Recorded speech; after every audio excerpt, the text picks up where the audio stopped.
Olá, seja bem-vindo, tudo bem com você? Bom, hoje nós vamos dar início à nossa aula de ligações químicas. Eu vou fechar o vídeo, nós vamos ficar somente com o áudio e os slides por enquanto, tá bem? Espero que você goste da aula. Bom, para falar sobre as ligações químicas, a gente precisa saber que, na natureza, a maior parte dos elementos químicos eles estão ligados uns aos outros. Apenas alguns desses elementos, como os gases nobres, eles se encontram no estado atômico isolado. Eles têm uma pequena capacidade de se combinarem com outros elementos químicos. Então, por que os átomos se ligam? Os átomos se ligam a fim de adquirir estabilidade. Quando eles estão ligados, eles se encontram em um estado mais estável do que quando eles estão separados.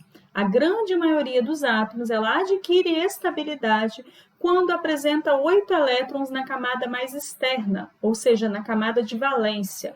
Essa teoria, que é chamada de teoria do octeto, foi proposta por Gilbert Lewis em 1916, baseada no estudo dos gases nobres. Gilbert Lewis, ele estudou os gases nobres e ele viu que os gases nobres eles apresentam os seus orbitais S e P do nível de valência totalmente preenchidos. Ou seja, eles têm a última camada totalmente preenchida. Aqui nós podemos observar, olha, o hélio tem a sua última camada com 2 elétrons. E o neônio, argônio, criptônio, xenônio e radônio têm todos na sua última camada 8 elétrons. Certo? Então, todos os outros átomos da tabela periódica, eles tendem a ceder, receber ou compartilhar elétrons até que eles tenham 8 elétrons na camada de valência ou 2 no caso da camada K, no caso do hélio, certo? Existem exceções a essa regra do octeto, que nós veremos algumas exceções. Bom, os modelos clássicos de ligações químicas são 3 modelos clássicos: a ligação iônica, ligação covalente e ligação metálica.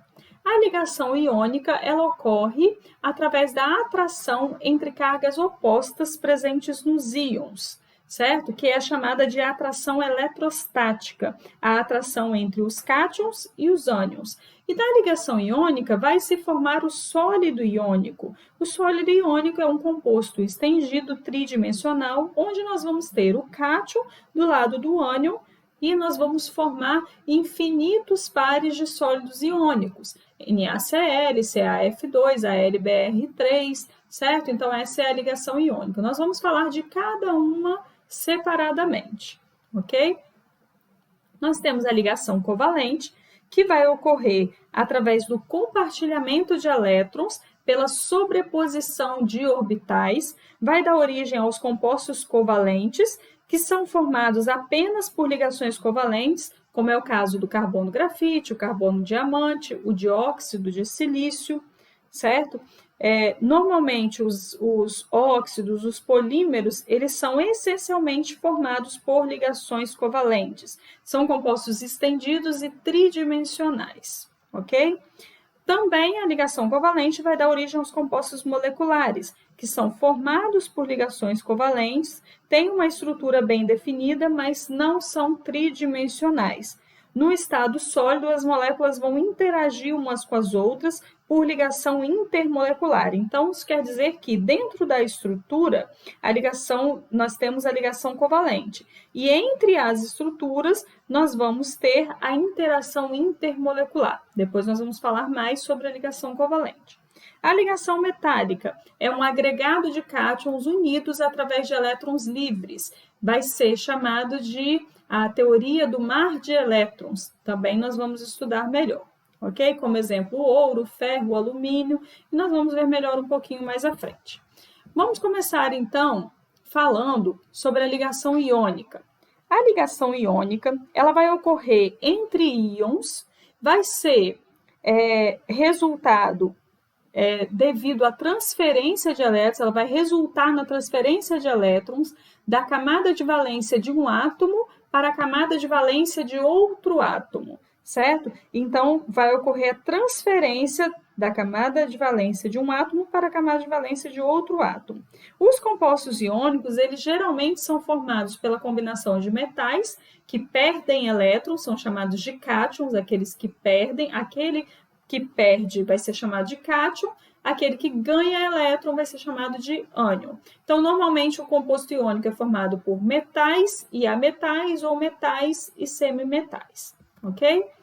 Ocorre a formação de cátions, que são os íons positivos, e ânions, que são os íons negativos, que vão estar unidos pela força de atração eletrostática, o positivo com o negativo, certo? Bom, então, como exemplo, nós temos aqui o sódio, que tem número atômico 11, e vai ter na camada de valência um elétron, na última camada um elétron. E o cloro, na camada de valência, 7 elétrons. Aquele que tem mais elétrons vai receber, aquele que tem menos elétrons vai doar. Então, o sódio doa um elétron para o cloro, e ambos vão ficar com 8 elétrons na camada de valência, certo? Então, aqui é a representação do sódio, que doa um elétron para o cloro, e nós vamos ter a formação do cloreto de sódio, certo? Sal de cozinha. Também aqui, a ligação entre o cloreto e o cálcio, certo? O cloro e o cálcio vai formar cloreto de cálcio, ok? Nós podemos representar também dessa forma aqui, ó. Nós temos o núcleo, né, o sódio, e os elétrons em volta na eletrosfera, indicando aqui a última camada do sódio com um elétron, vai doar um elétron para o cloro, que antes tinha 7 na última camada, e aí a gente passa a ter 8 elétrons na última camada do sódio, 8 elétrons na última camada do cloro, certo? Aqui, outro tipo de representação, né?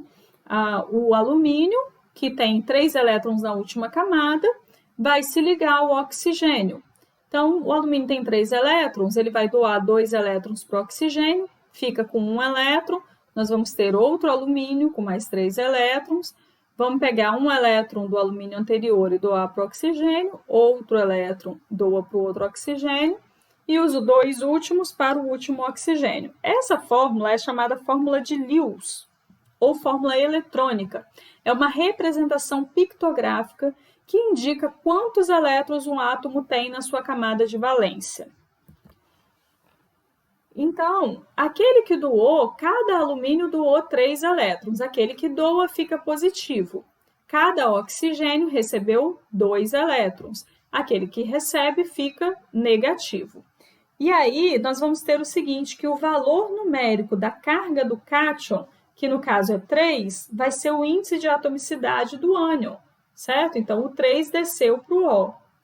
O valor numérico da carga do ânion, que é 2, vai descer para a carga do cátion, que é o Al no caso, certo? Então, essa é a fórmula íon, ou fórmula molecular do nosso composto, né? Que é o nosso óxido que foi formado, certo? Toda ligação iônica vai formar um sistema eletricamente neutro. O total de elétrons cedidos deve ser igual ao total de elétrons recebidos, certo?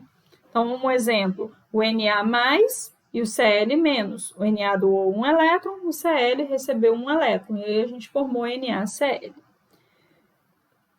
As ligações iônicas, elas ocorrem, em regra geral, entre os elementos que tendem a perder elétrons e que possuem 1, 2 ou 3 elétrons na última camada. São os metais, em sua maioria. E os elementos que tendem a ganhar elétrons e que possuem 5, 6 ou 7 elétrons na última camada. São os ametais. Na prática, a ligação iônica ela não envolve apenas 2 átomos, mas sim uma quantidade enorme de átomos. Quando eu falo que eu dei origem ao cloreto de sódio, NaCl, eu não tenho um mol de NaCl. Eu tenho vários átomos, certo? De NaCl. Vários átomos de Na, vários átomos de Cl, formando vários sólidos iônicos de NaCl. Ok? Vamos falar sobre o caráter iônico do composto. Como que a gente vê o caráter iônico? Se um composto ele é essencialmente iônico, pela diferença de eletronegatividade.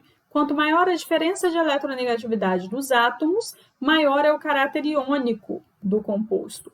Então, por exemplo, nós temos aqui fluoreto de césio, fluoreto de sódio, fluoreto de cálcio, fluoreto de ferro. E aqui o valor da eletronegatividade de cada elemento. Esse valor de eletronegatividade a gente encontra na tabela periódica.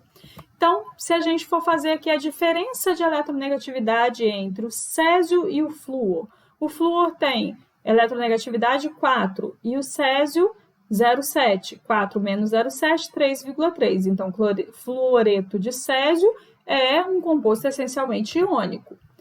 Fluoreto de sódio, eletronegatividade do fluoreto, 4. Eletronegatividade do sódio, 0,93. Então, nós temos aqui 3,07, a diferença de eletronegatividade, é um composto essencialmente iônico. Propriedades dos compostos iônicos. Em condições ambientes, eles são sólidos, cristalinos, duros e quebradiços. Apresentam elevados pontos de fusão e pontos de ebulição. Como exemplo, nós temos cloreto de césio, sulfeto de zinco, fluoreto de cálcio.